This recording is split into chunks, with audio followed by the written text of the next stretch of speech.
In late August, President Obama said, quote, "We don't have a strategy yet to combat the jihadist group ISIS." He now has one, and a coalition to back him up in that fight. Joining us now for more on the changing developments in this story, in Washington, D.C. via Skype, Hussein Ibish, Senior Fellow at the American Task Force on Palestine. In Cambridge, Massachusetts via Skype, MIT Professor Barry Posen, author of Restraint, a New Foundation for U.S. Grand Strategy.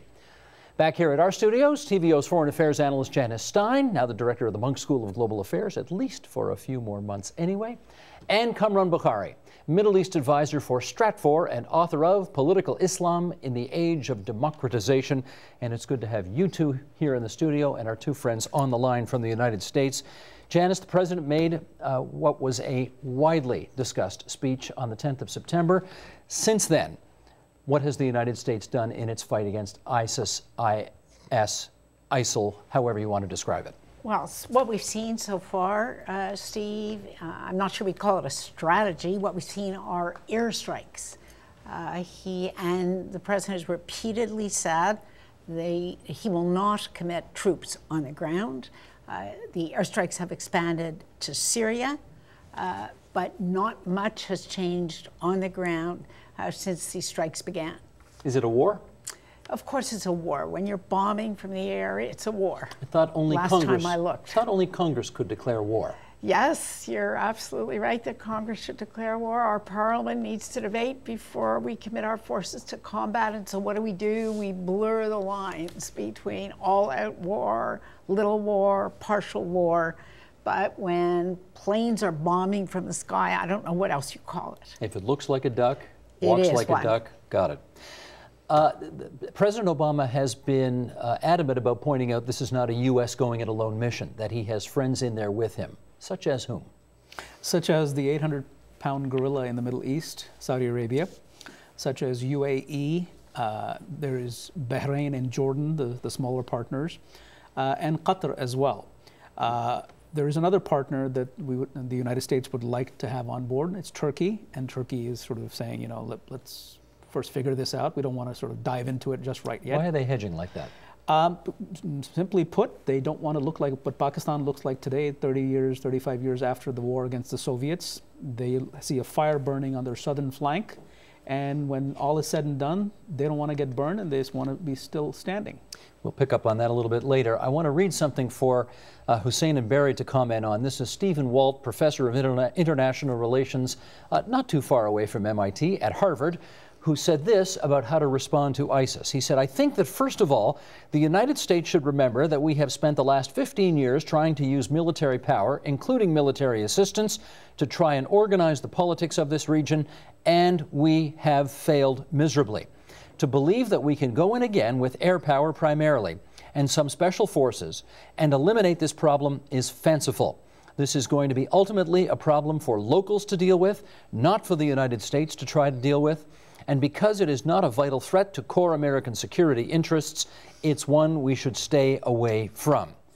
Barry, what's your view of Professor Walt's comments? Well, Steve and I often agree. I think that ISIL is at this moment not a great threat to U.S. National security. It could become a great threat to U.S. national security if they get into the business of trying to penetrate the United States or penetrate Western Europe with operatives. So I think the basic story that the United States has to modulate its activity to suit its interests is right.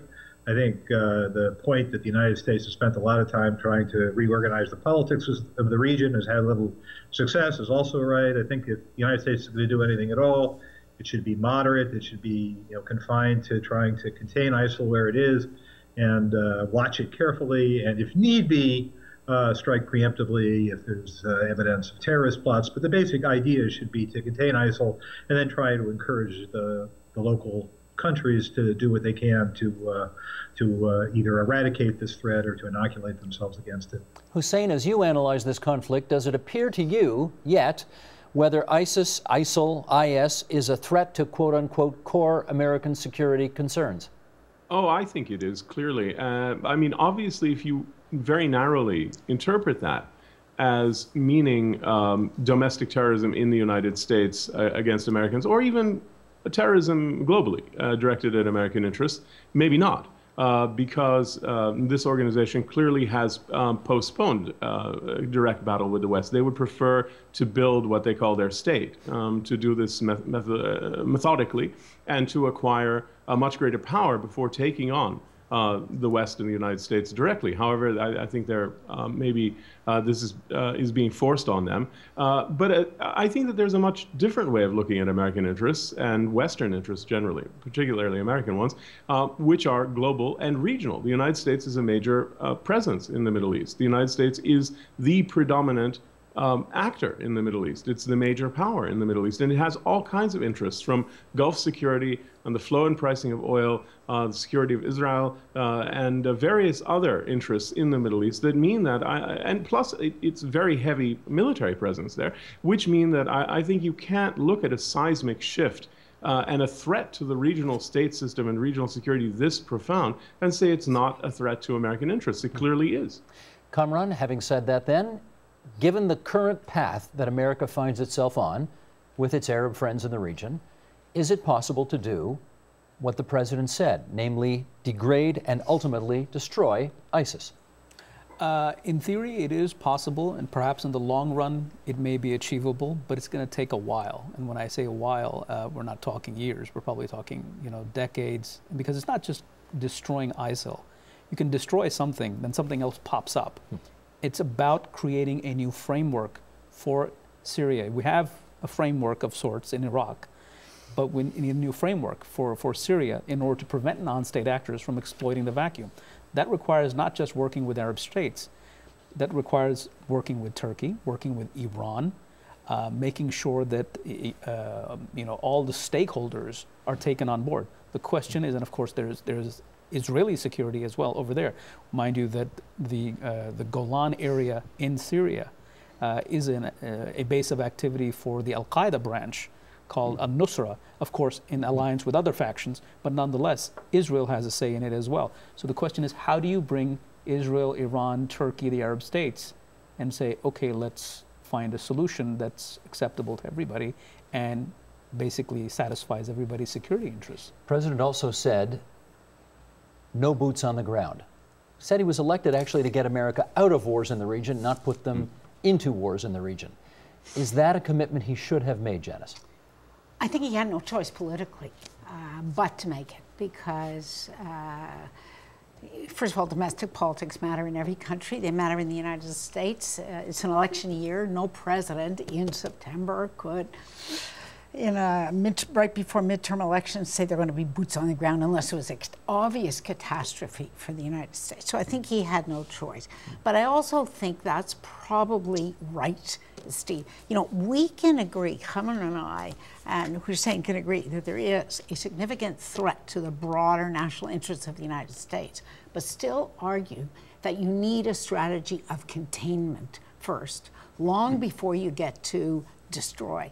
The Soviet Union, arguably, was a threat to the United States' core national interests, but we pursued a strategy of containment very successfully over a very long period of time. If the United States can use its air power in support of fundamentally Arab forces, Turkish forces, Kurdish forces on the ground, that is likely to be a far more effective strategy than American boots on the ground. Barry Posen, do you agree? Containment first, eventually destruction?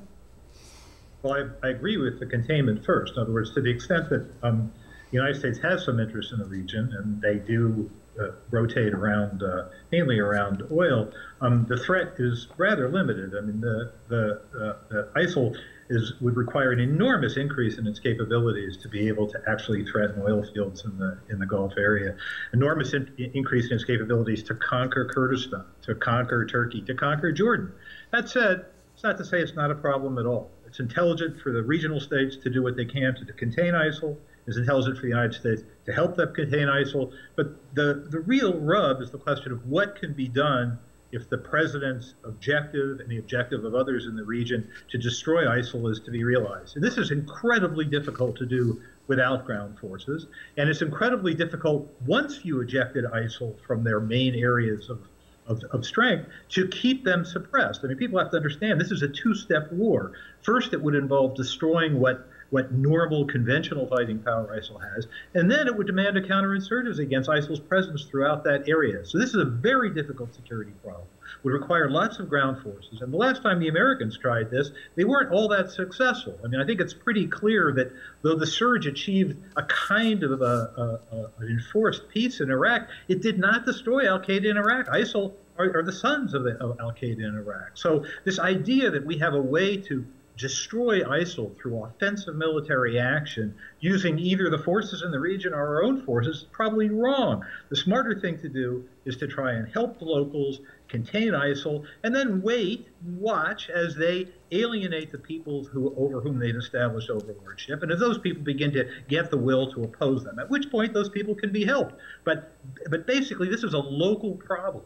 In which case, Hussein, let me get you to react now to something from, this is from Stratfor. This George Friedman wrote this. This is your organization, Kamram. He wrote this in a recent essay, your boss.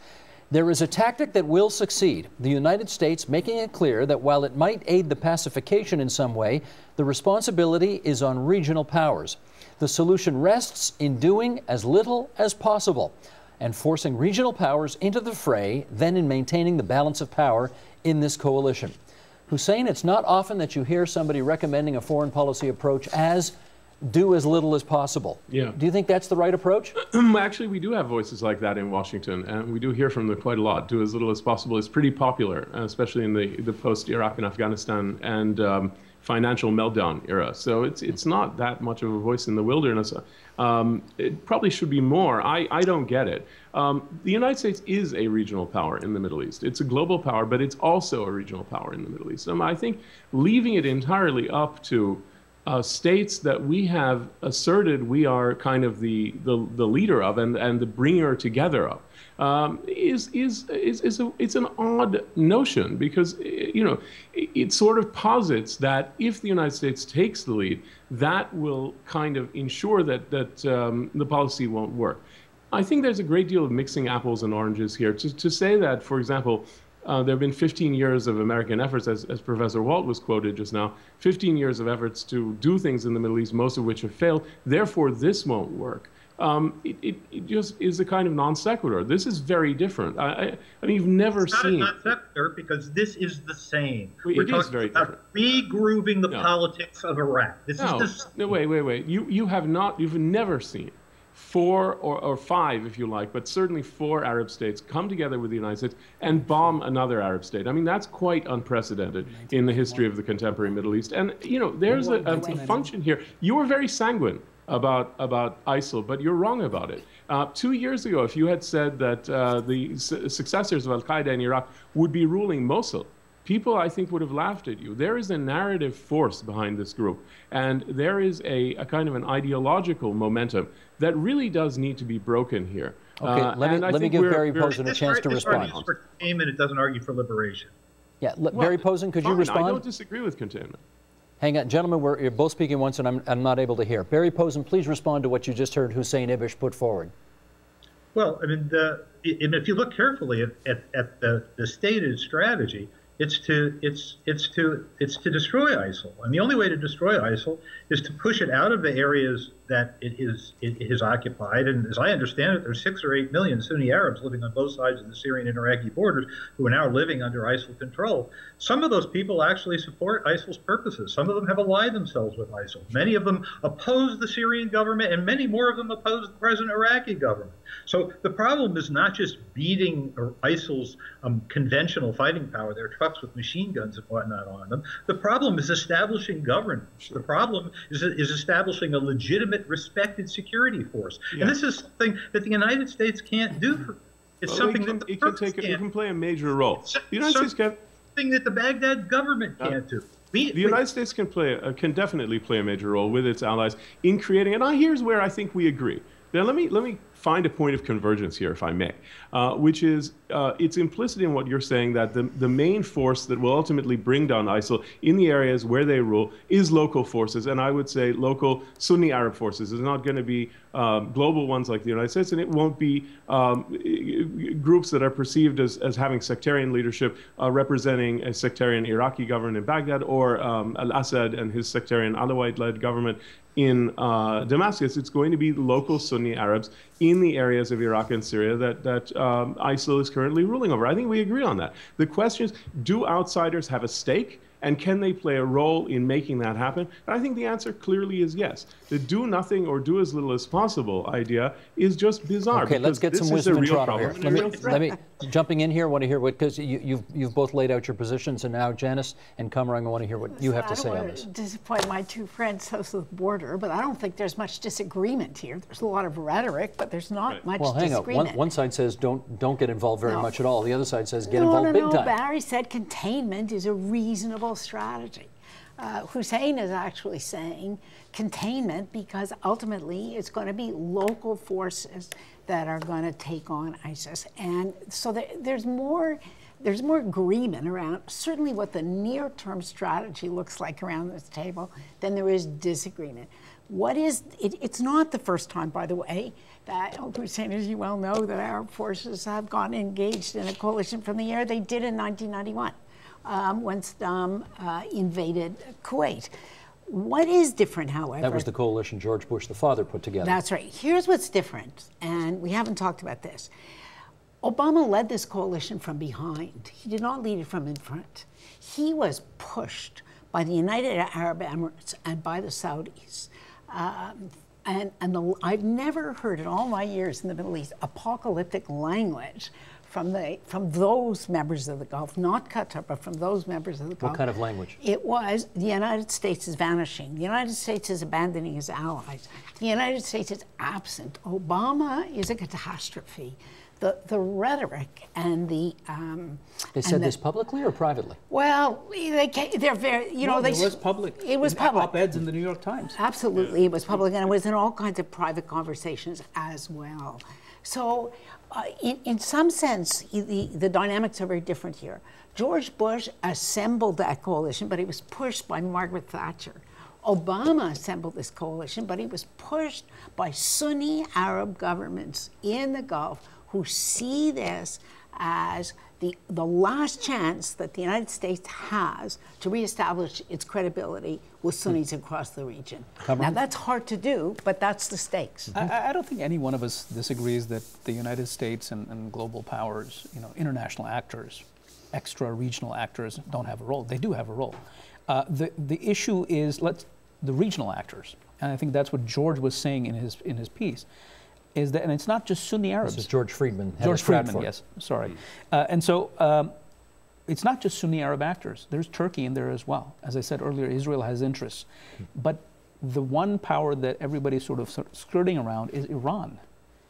And Iran has interests in Syria. It's not going to give up without a fight. Hezbollah is involved directly in that military conflict. And let's just take this, let's forget about the Shia right now. I just wanted to footnote that. We can talk about it later. But let's talk about the Sunnis.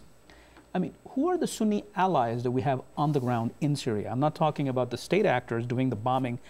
What is UAE and Saudi Arabia doing in Jordan and everybody else? The same airstrikes. Some of them are supporting actors, many of them, in fact, who are, only X degrees separated from the ideology of IS. And so to say that you need regional forces, Sunni forces, or even Shia, you have to first take a look at who are your potential allies. The bombing that has continued since the air campaign was started has already created a realignment.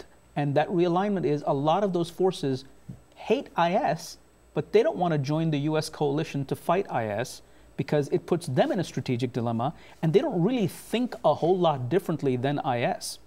Well, that's one of the conundrums. Barry Posen, come on in here and talk to us about another one of the conundrums, which is that Saudi Arabia, which can't stand IS, but whose Wahhabist faction within its kingdom is partially responsible for the extremism demonstrated by IS. How do we get our heads around all these different conundrums in the Middle East right now?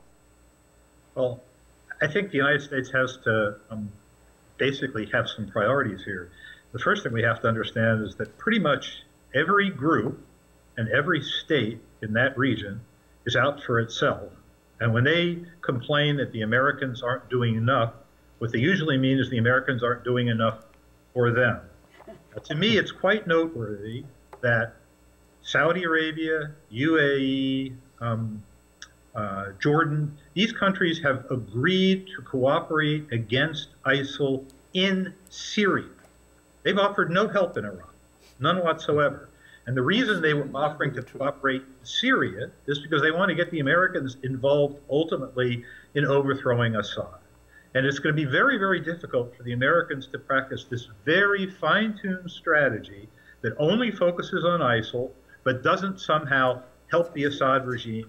And therefore, the Americans immediately face pressure to attack the Assad regime. So we have to understand that these actors are taking the opportunity of ISIL's successes in Iraq to get us to do things that they've long ordered us to do, which is to try and get into the Syrian war and help assist factions that they like. Now, there's other issues that we have to sort out, right? Where the Americans continue to insist that counterproliferation against Iran is a very important objective. Well, counterproliferation against Iran will contradict cooperation with Iran against Saudi Arabia. The Americans claim that they have to oppose Assad because we were for democracy and against autocracy. But to do that, we have to align ourselves with Saudi Arabia, which is a conundrum. Well, wait a second. But is that true? I mean, we have to align ourselves with the Egyptians, who basically came to power in a murderous coup d'etat in which they killed 1,000 people in one night, and have now managed to stimulate in this Islamist-based insurgency in the Sinai against themselves. So there's all these deep contradictions in U.S. policy in this region, and the Americans probably, even given their great power, have to at least make some choices about what it is they want to do. Okay, let's get Hussein in. Hussein, your response? Well, I wouldn't really begin, I wouldn't know where to begin to pick apart all the things that I thought was wrong, even factually wrong with some of those assertions. But the biggest one, the most glaring, I think, misinterpretation that we just heard that I'd like to challenge is the idea that the reason that Saudi Arabia, Jordan, Bahrain, and the UAE were willing to take kinetic action in Syria is because they were trying to snooker the United States into getting involved in a war against al-Assad. Now, I actually think overthrowing Assad is going to be crucial to the battle against ISIS and crucial to the long-run stability of the region. He can't stay after what's happened. But I think the reason why that they're not offering or being asked to take part in action in Iraq is not that they don't care about Iraq or they only care about al-Assad, but that Assad doesn't get to tell anybody what can happen in Syria anymore, whereas the Iraqi government is part of this coalition that those 5 Arab states are also part of as well. So I think for, to have a third party other than the United States, which has been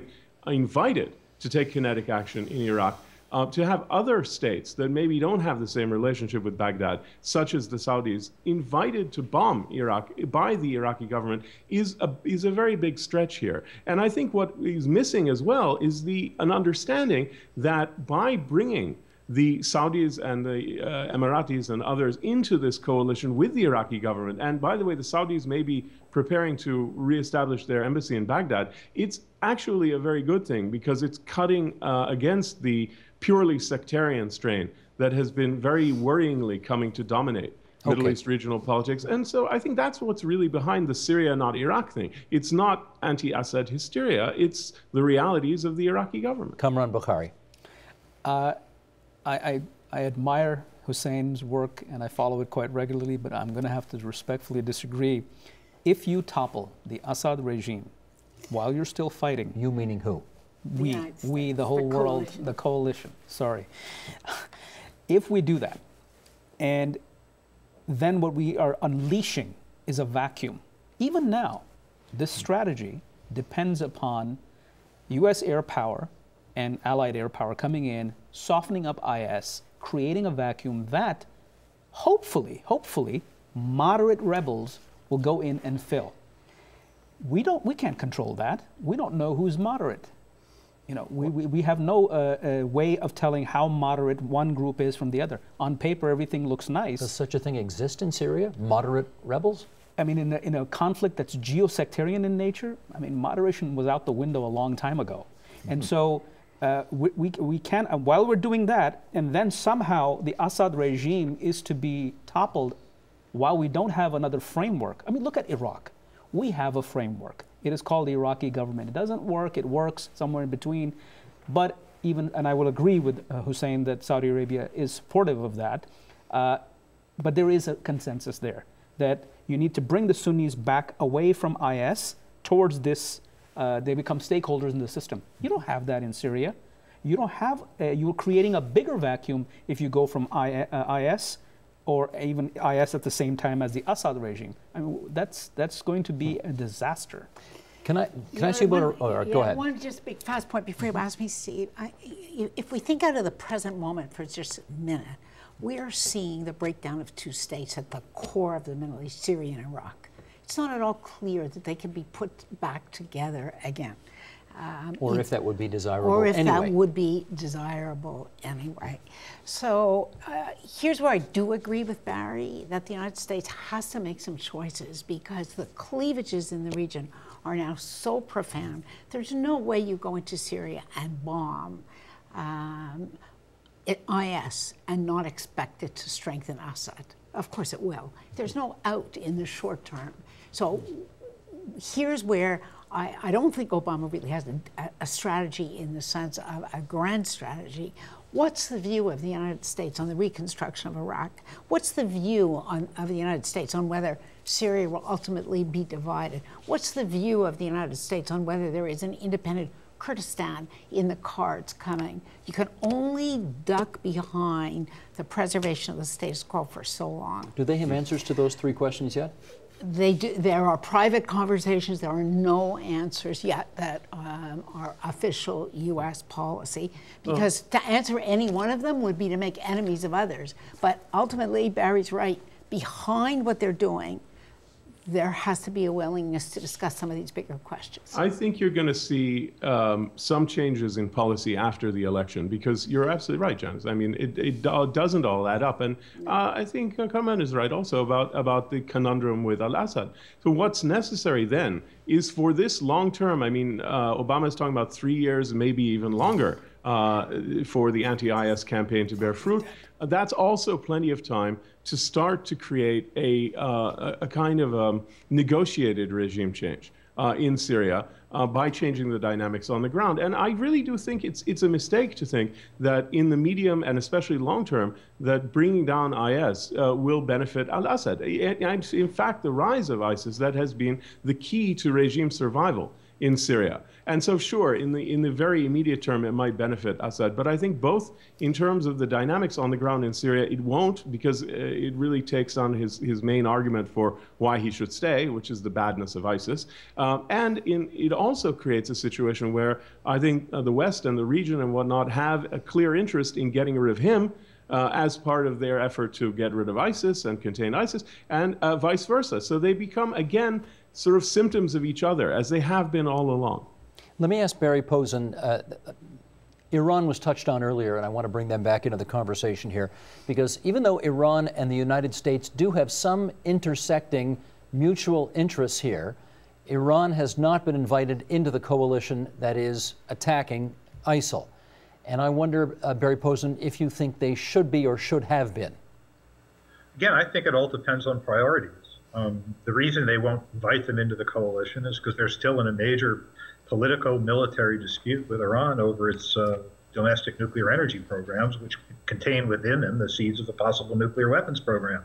And those of you who remember the diplomacy about this will recall that for months the president has said, we hope sanctions will work, we hope diplomacy works, but all options are on the table, which is to say a military option is on the table. The United States has in its back pocket right now a threat to use military force to eliminate Iran's nuclear energy programs if in the event that Iran does not willingly agree to give most of them up. So under those circumstances, it just would be very odd to establish a military political coalition with Iran against ISIL. And what this shows us is a good living example of the inability or unwillingness of the United States to decide what really matters to it. Right now, I guess if it were me, I would probably say that ISIL is the problem of the moment. And I would be interested in cooperating with all factions in the region that are against ISIL. And it wouldn't matter to me whether it was Iran or Assad or the Saudis or anybody else. And I would try and focus on that. And I would try and bury some of the other conflicts. You can't get rid of them. You can't get rid of them forever. You can't surrender all of your interests.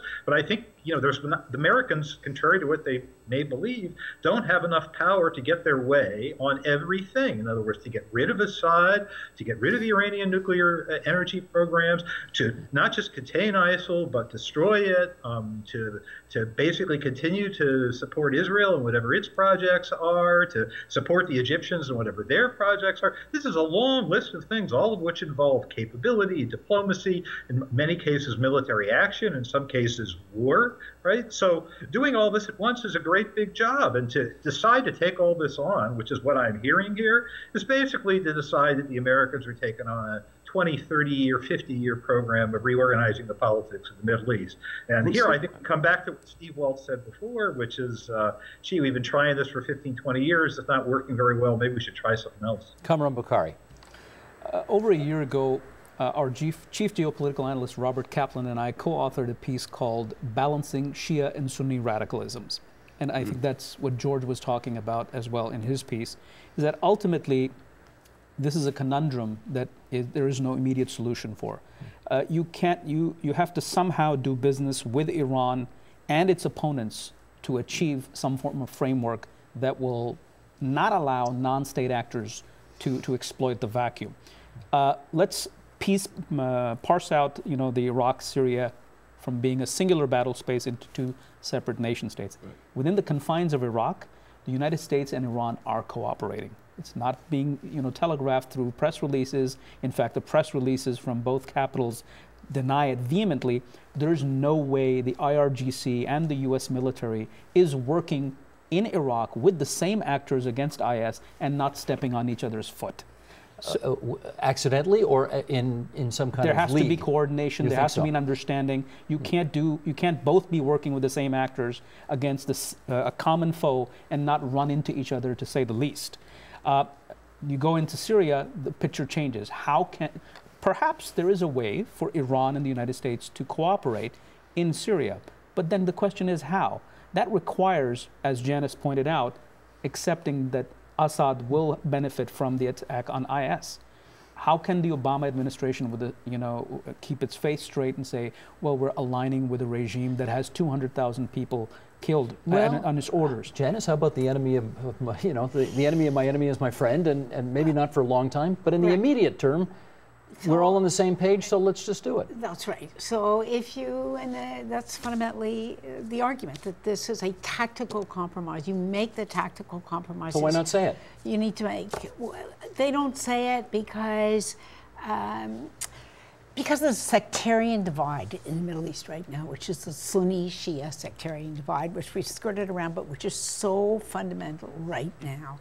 One of the risks of an American bombing campaign is that the Shia will perceive this as a Sunni war, as a Sunni revenge, essentially, for losing Iraq and for failing to gain Syria. To the extent you move against that, well, then the Sunnis feel abandoned. And the United States is trapped between its Shia and its Sunni constituencies in the region. And that's what explains, frankly, the incoherence of the public position. Now, you really don't want to antagonize either group on a permanent basis. That would be really stupid, frankly. There is a bridge. So the United States is looking for bridges all the time, but you have to focus on the moment Hussein, right now. But there is one. What is the bridge, Hussein? Yeah, it's the Iraqi government. It's very interesting. What a weak read, Hussein. No, hold on. The 6 or 7 Arab states, some of them were part of the bombing coalition, some not, issued this joint declaration with the United States and with the new Iraqi government that essentially recognized the Iraqi government's central role in the battle against ISIS in Iraq. And as I say, I think that's one of the reasons why the external actors have been leaving it to the United States in Iraq, but joining them in Syria. And here, I think you do see a blurring of the sectarian line, because the Iraqi government is very close to the Iranians, but at the same time, sort of made, at least publicly, a common cause with the Gulf Arab states against ISIS in Iraq. not in Syria, but Iraq is not playing a role in Syria particularly. So insofar as it happens to be in Iraq, they're on the same side. And that definitely has started to break down the strict sectarian divide. Now, once you get into those countries discreetly, then I think it's another story. And you do see a sectarian narrative that ISIS is using, both in Syria and in Iraq, to do what they want to do. But regionally, it's not as strict a divide as it was before earlier this year, precisely because of the rise of ISIS in Iraq. And the fact that everyone in the region seems to understand you can't go after ISIS in Iraq without making some kind of common cause with the Iraqi government. A little over 5 minutes to go, and we've read a couple of quotes already from some other people. I want to read one more. Barry Posen, I'll get you to comment on this one first. This is from the New York Times columnist Tom Friedman, who has framed the discussion thus. ISIS loses if our moderate Arab Muslim partners can unite and make this a civil war within Islam, a civil war in which America is the air force for the Sunnis and Shiites of decency versus those of barbarism. ISIS wins if it can make this America's war with Sunni Islam, a war where America is the Shiite Alawite air force against Sunnis in Iraq and Syria. ISIS will use every bit of its Twitter, Facebook network to try to depict it as the latter and draw more recruits. Barry Posen, how do you like the way he's framed the discussion there? Well, Tom Friedman makes his living off words, and sometimes people who make their living off words confuse words, which may sound good, with possible facts and strategies, which may not exist or may not be implementable. I think in a perfect world, that would be right, but I don't really see how we can engineer making things seem this way. I don't see how, if America is the leader of some kind of coalition and is doing airstrikes that are even as comprehensive as the current ones are, which are not that comprehensive, but are still real and kind of across the region, I don't see how the Americans can do that without making it seem like the Americans are being the air force of repressive forces in the Middle East. And by the way, I'm not taking any sides here. I mean, a lot of groups and countries have something to answer for. So it would be great if the whole situation could be reframed as one between sort of, good, devout, moderate, progressive Muslims and retrogressive, violent, repressive ones, and that would be great. But it's going to be very hard to do, and then we have to just accept the reality of it, right? It's hard to talk about any state in the region without saying something a little bit harsh about their policies, and I think just about everyone I know who studies the region tell you that the Saudis have been great agents of spreading an immoderate form of Islam. So this requires a huge reform on the part of Saudi Arabia. Janice Stein. So Barry's right that this is a complex game in which many of the principal states have their own agendas. But one of the things we haven't talked about, which we've seen in the last 3 weeks, was difficult actually to remember, is the issuance of fatwas by Muslim communities around the world condemning the Islamic State. And that's unusual. They've been more vocal, they've been more public. It's come from within the Middle East, but it's also come from Muslim communities in Britain, in the United States, in Canada. There is a louder voice now than I can remember hearing, which captures a part of what Tom is saying, although it doesn't really engage on the ground, as we would say. But there is something happening here that the Islamic State, through its brutality, which is a deliberate part of its strategy, if you read their strategy manuals, has crossed a line within the Shia community and within the Sunni community. So something's happening. Just let me make sure I understand. This is less Shia Sunni and more barbarians versus moderates. Yes, it is. And that conversation is actually now louder within the Muslim community, both in the Arab world and in the large communities of Muslims that live in Britain, the United States, and Canada, than I've ever heard it. Kamran? I would largely agree with what Barry and Janice have said, but I would say that it's both. You can't eliminate the sectarianism. It's right there. You know, it's the biggest thing there. The sectarianism is there. Yes, it's also barbarians versus people who want to be decent. What does that mean? That means that we're not looking at a war that is U.S. versus, you know, Islam or the Muslim world. It's an intra-Muslim struggle, a multi-generational struggle. In order to define what does it mean to be a Muslim in the here and now, not what it was in the 14th century or any other preceding century.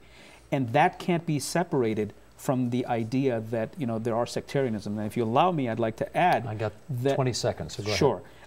Just like you cannot combat radical Islamism with secularism, you need moderates from the Islamists who can act as a bridge. You need moderates from the Islamists? From amongst Islamists to act as a bridge, because if you throw secularism on Islamism, it's adding fuel to the fire. Sounds like an oxymoron, though.